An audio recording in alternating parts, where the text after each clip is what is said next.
Entiendo de acuerdo a lo que dijo la senadora preopinante, que esto eventualmente se va a aprobar en general y que va a tener un mejor estudio en particular en comisión para posteriormente dar el tratamiento en particular. No sé si estoy en lo correcto.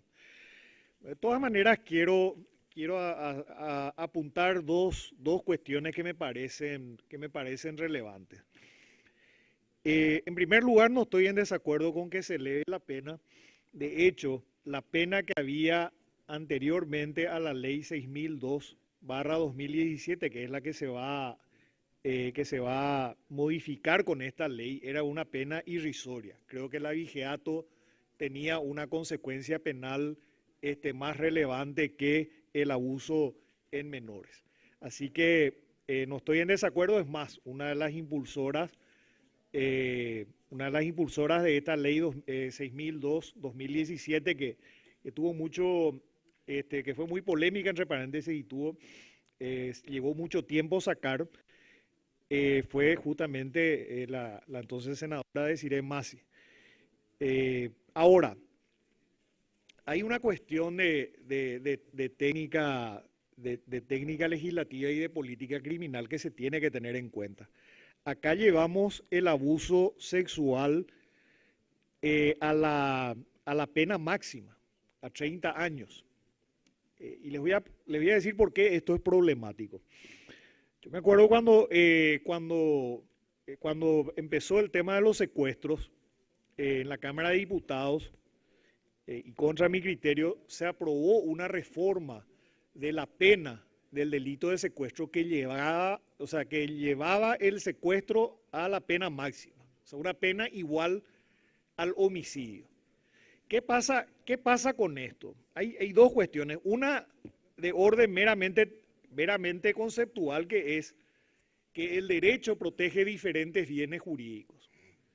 Entonces, por ejemplo, un delito, un hecho punible contra la propiedad, en teoría no debería ser considerado más grave que un hecho punible contra la vida de las personas, por citar. Hay un orden de precedencia. Entonces, si el bien fundamental que protege nuestra Constitución es el derecho a la vida, obviamente el abuso, por más de ser, y más aún en menores, por más de que sea un hecho aberrante y que merece una respuesta enérgica del Estado, obviamente si el valor principal es la vida, la consecuencia jurídica no puede ser la misma. Pero y es lo que nos pasó con esa ley antisecuestro que se aprobó, pero hay una cuestión práctica también. Apenas se aprobó la ley antisecuestro, hubo un gran debate donde la pena de homicidio era la misma que la pena para el secuestro. Se generó un debate muy interesante porque los especialistas en el tema penal coincidieron en general de que esa ley iba a ser perniciosa, porque para el secuestrador iba a ser mejor secuestrarle y después matarle a la víctima, porque la consecuencia jurídica era la misma. Ninguna razón por la cual el secuestrador tuviera algún motivo para respetar la vida, porque de todas maneras iba a recibir la misma pena. Es más, liberándole al secuestrado o a la secuestrada, tenía un beneficio inclusive adicional, porque no iba a contar con el testimonio de la víctima. Entonces inclusive tenía un incentivo para matarle a la víctima, porque de esa manera aumentaban sus posibilidades de salir libre.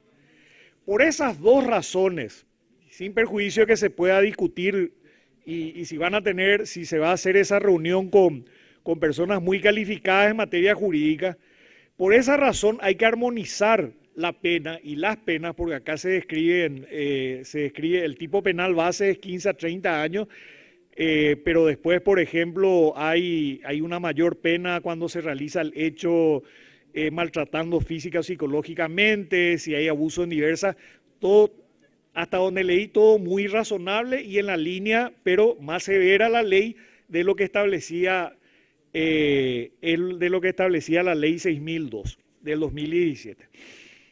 Creo que hay que tener en cuenta eso, o sea, no puede haber una misma pena para el homicidio, que es el bien supremo dentro de los bienes que protege la Constitución, el bien más valioso que otros tipos penales. Tiene que haber, y además por una cuestión de orden práctico, ¿verdad?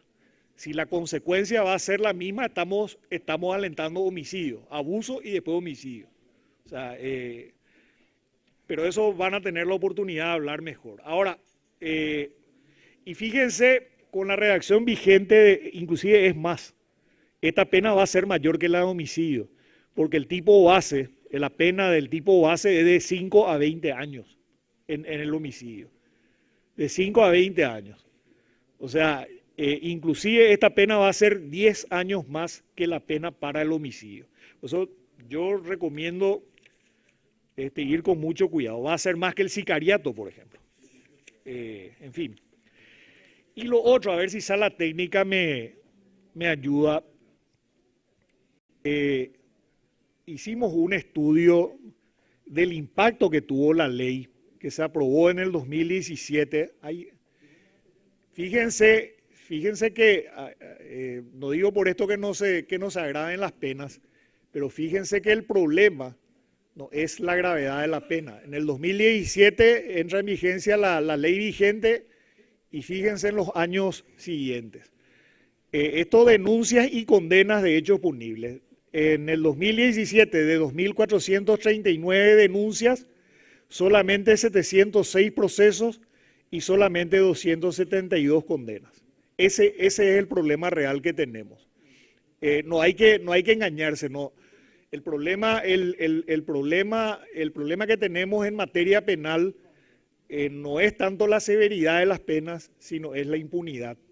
Y fíjense que acá en promedio tenemos en estos años, entre el 2017 y el 2023, 2017 que se amplió la pena y el 2023 tenemos que de 3.000 denuncias, un poquito más de 3.000 denuncias, se hicieron 625 procesos y 277 condenas. Claro que estos procesos pueden ser de años anteriores y estas condenas también de años anteriores, pero no hemos llegado ni siquiera teniendo un promedio de 3.000 denuncias al año, que acaba de haber un subregistro muy grande, porque como dijo la senadora propinante, la mayoría de estos casos ocurre en la casa, y ese es un tema terrible, porque donde el menor, la menor tiene que tener la protección de la familia, ahí es donde resulta lesionada, resulta abusado o abusada sexualmente en el hogar, ya sea por parientes o por amigos de la familia. Pero de este 3.000, muy poco llega, el 21% de las denuncias llegan a causa penal y el 9% de las denuncias termina con una condena. No llegamos ni al 10%. Así que este es el problema. Y el problema también está en la educación sexual, y hay que decir con todas las letras, y sobre todo porque se trata de la familia. El niño, la niña tienen que recibir educación sexual y en el colegio. Y ahí les tienen que hablar de sus derechos. Y los niños y las niñas tienen derechos incluso contra sus padres, obviamente. Si sus padres no les cuidan, no cumplen con sus obligaciones, o peor, les maltratan o abusan, por supuesto que los niños tienen derecho contra sus padres, los niños, las niñas, tienen derecho contra sus padres, inclusive, y pueden recurrir al Estado y deben saber que deben recurrir al Estado, a los organismos competentes para hacer valer sus derechos. Así que con estas dos anotaciones, que espero que sean tenidas en cuenta, me sumo eventualmente a lo que entendí que era la propuesta de la propinante, que se apruebe en general y que posteriormente se discuta en particular. Muchas gracias, presidente y colegas.